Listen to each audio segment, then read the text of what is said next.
Perfectly good wall. Still salvageable with a little bit of elbow grease. Be a shame if somebody put a hammer in it. Left hand. On to the video. So I don't know if you know this about me or not, but I love Jeeps. I just love them. I got a few of them, but I also really enjoy programming.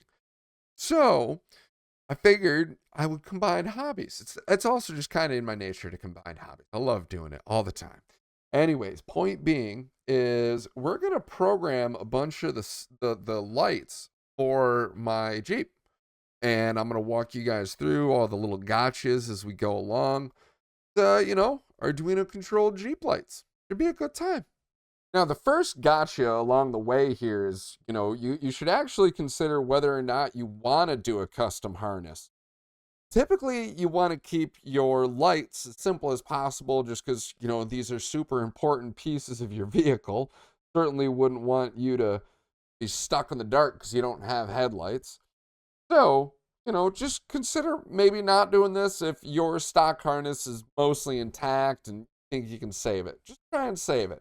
If you don't have a stock harness or this is a toy or something like that, this will help give you some context of everything that goes into, building out a custom controller to run the lights on your toy.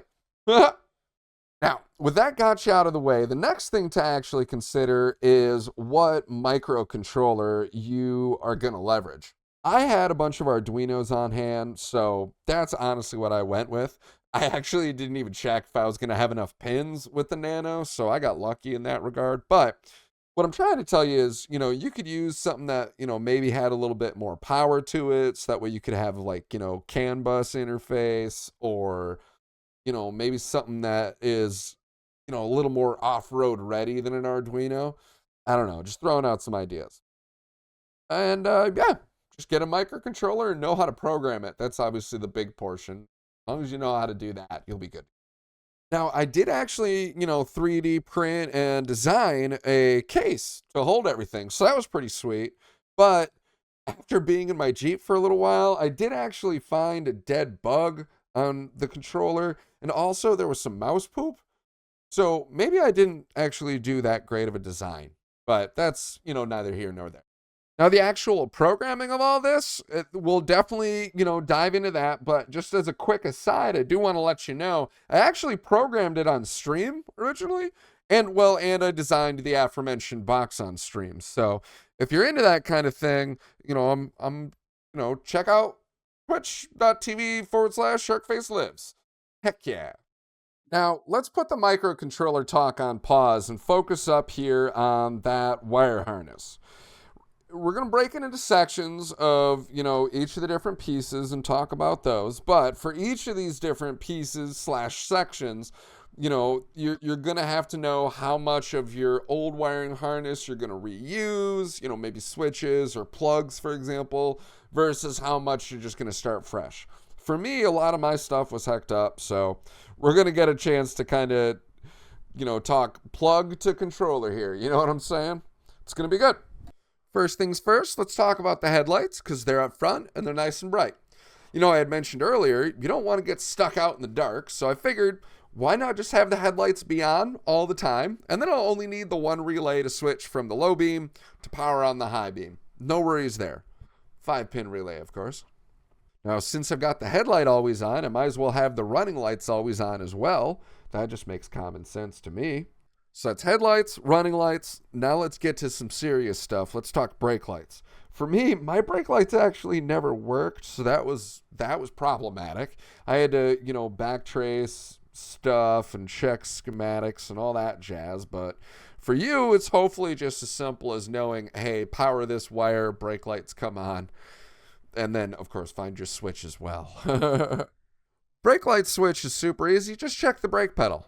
But for our next section, our turn signals, that's where things start to get a little interesting. You're going to have to do a lot of research on this one. Somewhere on your steering column is going to be a plug that actually does all the switches for your turn signals, possibly even your windshield wipers and your high beams. So figure out what pins are actually activating based on the switches, and we're going to reuse a lot of that stuff in the coding section coming up soon here. Don't worry. But there are a couple of gotchas here. First and foremost, you've got to worry about what happens when you're actually hitting your hazard switch.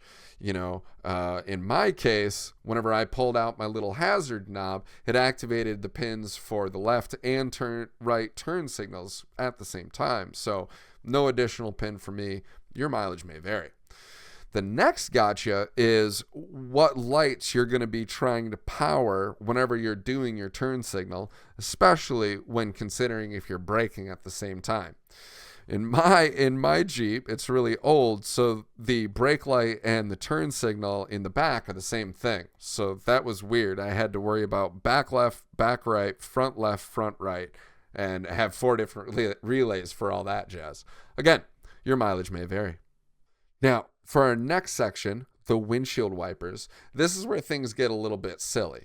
So, as I had kind of previously hinted at, the switches for this might be on the same big old plug off your steering column that you used for your turn signals. And then powering the actual motor itself, this is where things get interesting. See, you have one wire that you're going to want to power whenever you want the wipers to just keep going, but then another wire that you power when you want the wipers to go home and stop doing the wiping, right?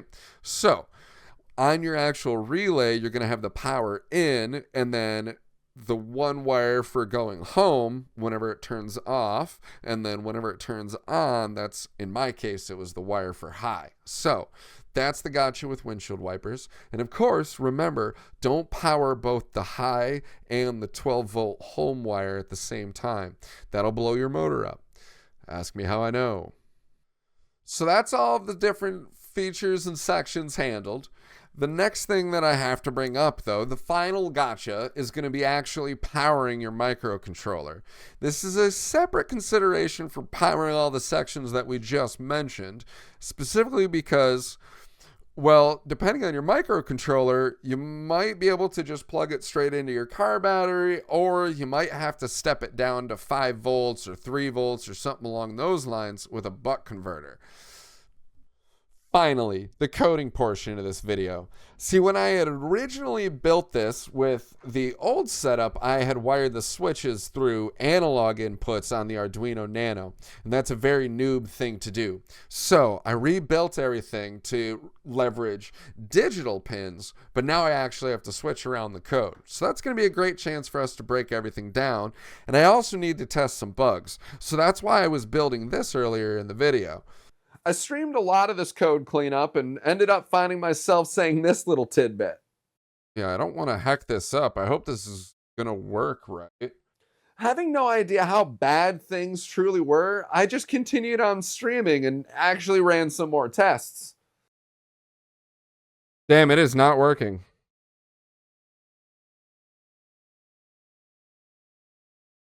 The brake lights are at least working. So things were super hecked up, and that's actually how I ended stream, which is really not what you want to see. Now, in Arduino programming, we don't just say things are on or things are off. We say things are high or things are low. But low isn't always on. Sometimes it's actually off. Or vice versa. So you see where there might be some confusion while a guy's trying to build this out. So I simply, refactored a bunch of stuff in hopes of finding something that I had previously broken.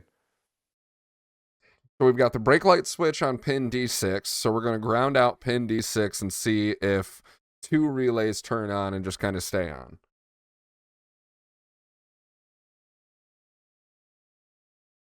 2 came on, and it looks like it is the back 2. So at least we have brake lights. D5 is the high beam switch.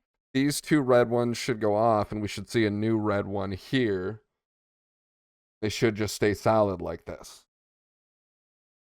There it is. That's the high beam switch. It's staying nice and solid. That's good news. Let's check out that left turn signal. Well, the left and right turn signals. So pin D8 and D7. Let's see what happens.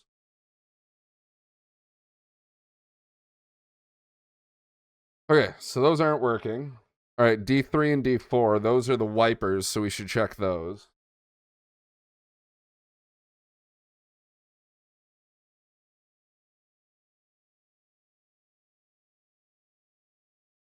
Looks like the wiper high switch at least works, so that's good. But there's no turn signal. Now, for whatever reason, I always think it's a great idea to rush through code and just trying to get stuff to work. And then I leave myself a big old mess and I really start to get confused on why everything is broken. Why, Shark? Why don't you understand what is broken in this mess of code with names that you simply do not understand? You wrote them. Why? Well, obviously I had to clean that up and leave myself some sort of debug information to figure out, God, dude, what is wrong with my turn signals? Whew.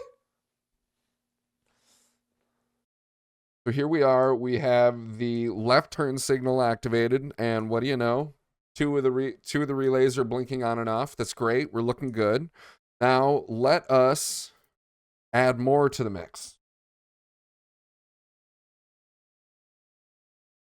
Right now, the hazards are supposed to be on, so all 4 of these lights should be acting the same, but there's a split second there where all 4 are on, and then 2 of them switch off, so that's not good. Now we have the right turn signal on, and we're going to see what happens if we hit the brakes. As we can see here, brakes and turning, this is now working, whereas previously it was actually broken. So this is a big win. Now, let's see what happens if I also have the high beams on.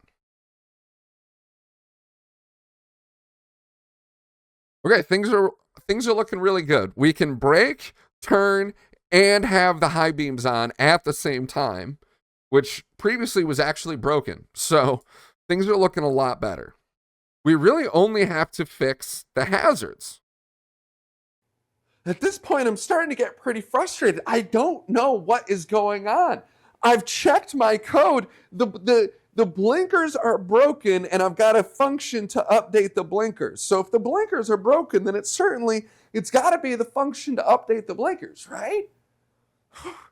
I don't know, man. I don't know. So I made edits to the code for one last Hail Mary. Tried to clean stuff up, make it simple as possible. I didn't know what else to try. I was at a loss. Even with the code as simple as possible, we're still getting this condition where the relays, all 4 of them are coming on for a split second, but then 2 of them are turning off. So it's not, but then the brake lights, that works fine. So it's the fronts, or it's the brakes that are flashing for a split second when we need them on the whole time to show, hey, hazards. So I wonder if the issue is with the brake code itself. I don't know. It was the brakes. That whole time, it was the code that I wrote to control the brakes, overwriting the code that I wrote to control the blinkers. So I'll fix that up and do one more test. All right, let's see if we get all the blinkers. All right, it works. It works. Brake lights are still working. That's huge. Now, what was the windshield? High switch was D4. And low switch was D3. All right, so wipers are almost working perfect. It's the low setting that's problematic. Yeah, I think my wipers update function is bugged. Now, when you're programming, usually after going through all that frustration, that final little hurdle, in this case, fixing the wipers, that final hurdle, it just has this strange tendency of falling a lot easier than that big son of a gun hurdle before it. So I fixed up the wipers, and this is it. Final test to see if we're golden. Alrighty, we're on the final check here. Let's put the hazards on and then the brake light. So brake light, see how it's doing, only 2 of them are actually toggling, and then I take the brake off, and now all 4 are going to toggle again. So hazard will work, and I'm safe to brake. That's huge. Just for kicks and giggles, while it's doing that, we're also going to add in the high beam. There it is, baby. Or wait, is that high beam? No. There we go. That's high beam. So I can have high beam on, or I could have wiper high on, or I could have wiper low. And this is all while hazards are on, so we know that I'm not pulling too much amperage from the Arduino Nano here. So we're done. We did it. Well, alrighty, Mr. Spidey. That's it for this video. I hope you enjoyed. We'll, of course, catch you on the next one. I'm always going to be here doing my goofy goober thing. I hope you enjoyed, and, I hope you take care of yourself. Alrighty then. Bye-bye.